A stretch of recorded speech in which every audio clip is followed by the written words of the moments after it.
It is time for our Sunrise Smart Start. Colleges ramping up efforts to bring students back to the classroom full-time in the fall. Some are beginning vaccine clinics on campus with the help of the State Health Department. Erica DeCoste joining us live outside the Hawkeye vaccination site in Rochester with more on this. Good morning, Erica.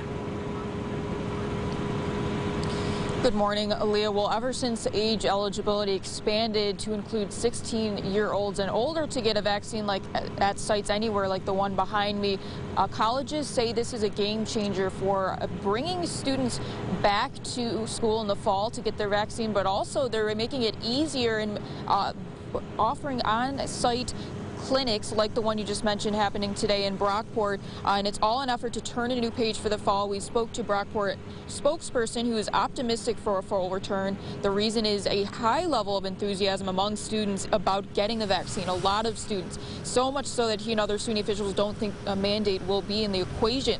Here's what John Falaco with the school had to say about starting vaccine efforts today.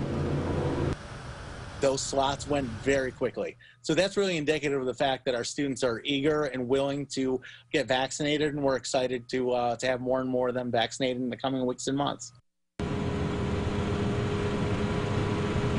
Now, Jim Malatra, SUNY Chancellor, says this is the case for all SUNY schools across the board in terms of bringing all of them back for 100% in person in the fall, minus a few higher education courses. For now in Rochester, Erica DeCoste, News 8. Erica, thank you. And the SUNY Chancellor saying that Johnson & Johnson vaccine is a great fit for students who live far away from home because it's one and done, and it does not require a return for a second dose.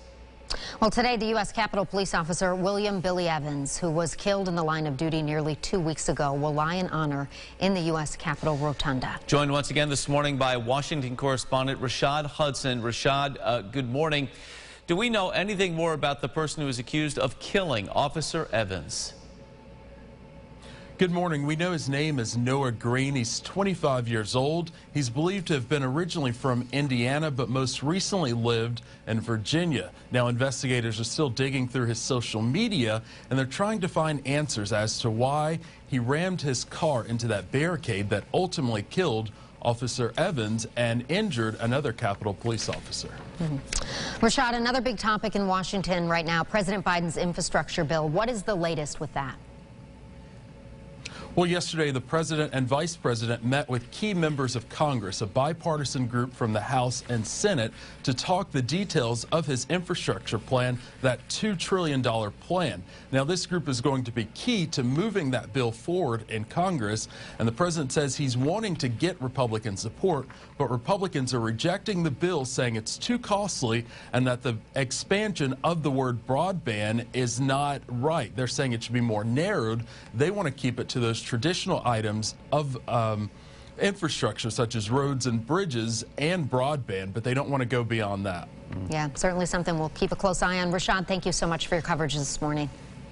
Let's turn our attention to the Tuesday morning forecast here in Rochester now. James Gilbert standing by with, well, a look at the temperatures, which frankly aren't that bad, at least in terms of the averages for this time of the morning, right? Yeah, for sure. We're 10 to 15 degrees above mid-April temperature, so mid-40s, can't complain about it. Penn Yan, 46 degrees, 47 Dansville, Rochester, you're at that same mark as well. Mostly cloudy, but we are seeing a little bit of light, especially east of Rochester, so don't call it an overcast day.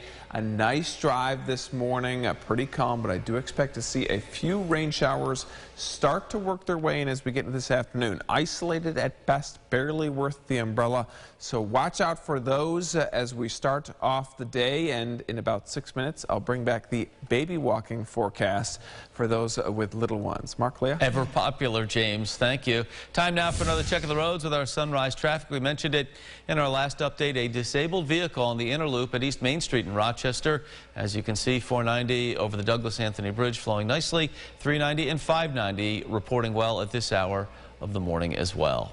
Law enforcement agencies across Monroe County are increasing crisis intervention training for officers. The 40-hour course for current police officers focuses on responding to people in mental health or other crises.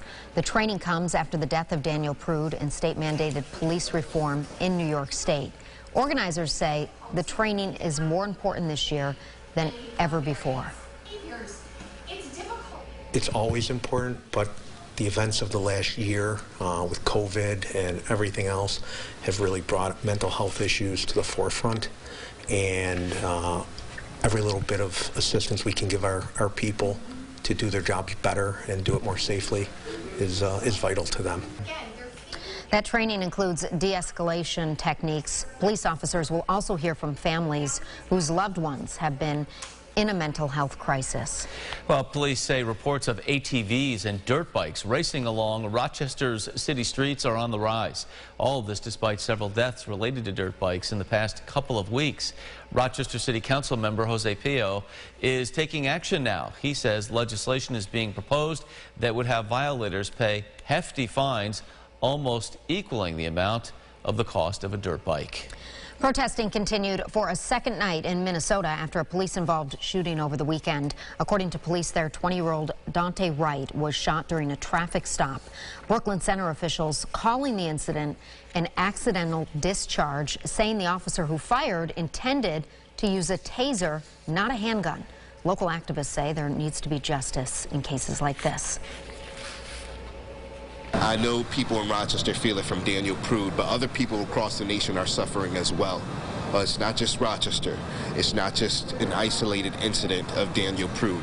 This is a historic and systemic problem in America, and something needs to be done.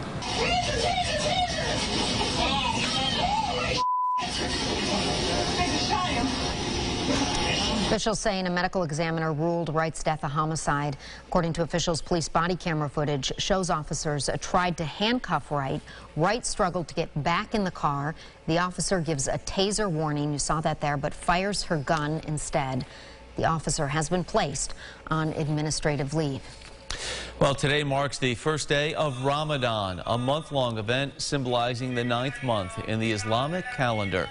It is considered one of the holiest Islamic months in which Muslims fast from sunrise to sundown. This time is meant to be used for spiritual reflection, along with heightened devotion and worship, all in hopes of bringing these positive habits forward once Ramadan has come to a close. Followers are also encouraged to give charity throughout the month to everyone celebrating Ramadan Kareem, and good luck with your fasts. Time now for a look at the GRE Morning Business Report on this Tuesday. L3Harris Technologies named among Fortune 100's best companies to work for. The company coming in at number 80 on the list, employs more than 3,500 people locally. Wegmans, we should note, way up the chart, coming in at number 4 on the list this year. Interest rates expected to remain steady. That's according to Fed Chairman Jerome Powell, who also says while the American economy is poised for an extended period of strong growth, the coronavirus is still a threat.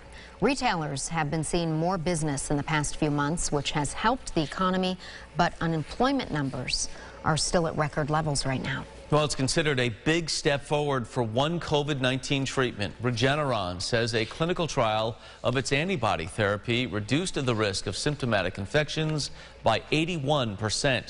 The drug maker says it is now seeking FDA approval for that treatment to be used as a preventative treatment. The therapy is already used to treat adults with mild to moderate symptoms and high-risk children 12 years or older. All right, here's one for all you movie lovers out there. How about getting paid to binge watch Oscar-winning movies? How's that sound?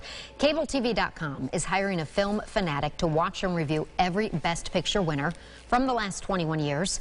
The job pays over $2,000. It also comes with a $100 Grubhub gift card and 4 boxes of popcorn to keep you fueled up through the binge. All right.